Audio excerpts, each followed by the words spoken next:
Voici Vincent Dupont. Il vient d'avoir 7 ans. Il est toujours poli, c'est un garçon charmant. Vincent est affectueux, d'une grande gentillesse. Mais il veut faire des films d'horreur comme Vincent Price.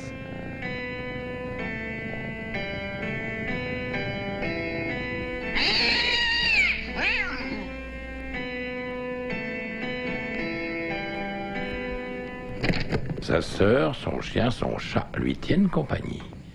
Mais il serait bien mieux avec les chauves-souris.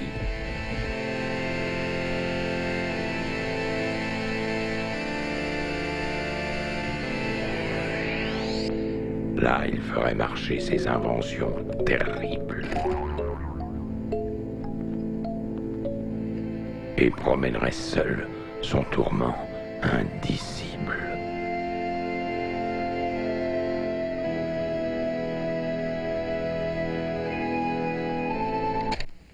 Quand sa tante vient le voir, Vincent est tout sourire. Il veut pour son musée la plonger dans la cire.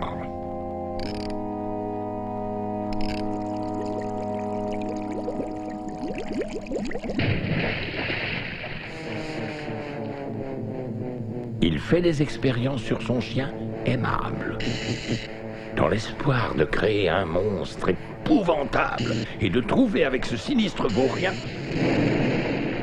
des proies faciles dans le brouillard londonien. Mais il ne pense pas qu'à des crimes lugubres.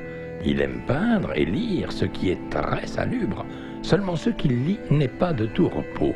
Vincent a pour auteur favori Edgar Poe.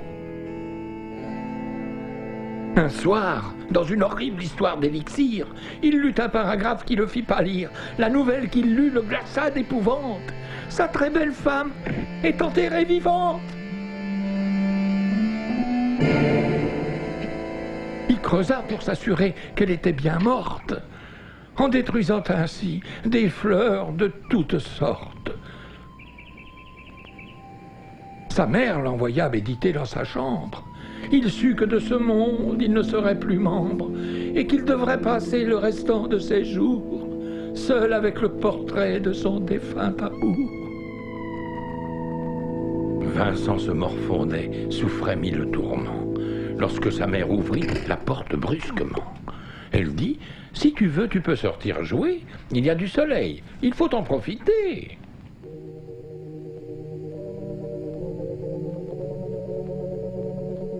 Vincent voulut parler, aucun son ne sortit. Son long isolement l'avait fort affaibli. Il prit donc une plume et griffonna très vite. Possédé par ce lieu, jamais je ne le quitte. Tu n'es pas possédé, tu n'es pas presque mort. Ce n'est que dans ta tête, tous ces mauvais sorts. Tu n'es pas Vincent Price, tu es Vincent Dupont. Tu n'es pas un timbré, mais un petit garçon.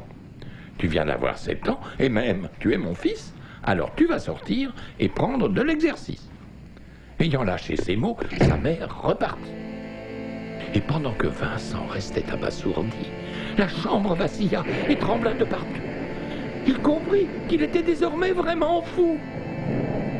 Il vit son chien aimable ressurgir en trombe et entendit sa femme l'appeler d'outre-tombe. De son cercueil parvenait sa voix sépulcrale et des fentes des murs sortaient ses mains spectrales. Toutes les horreurs qu'en rêve il avait créées transformèrent son rire en clameur terrifiée. Pour fuir cette folie, il alla vers la porte. Mais il tomba, sans vie, comme une feuille morte. Ce fut d'une voix faible et lente qu'il cita la fin du corbeau d'Edgar Poe comme constat.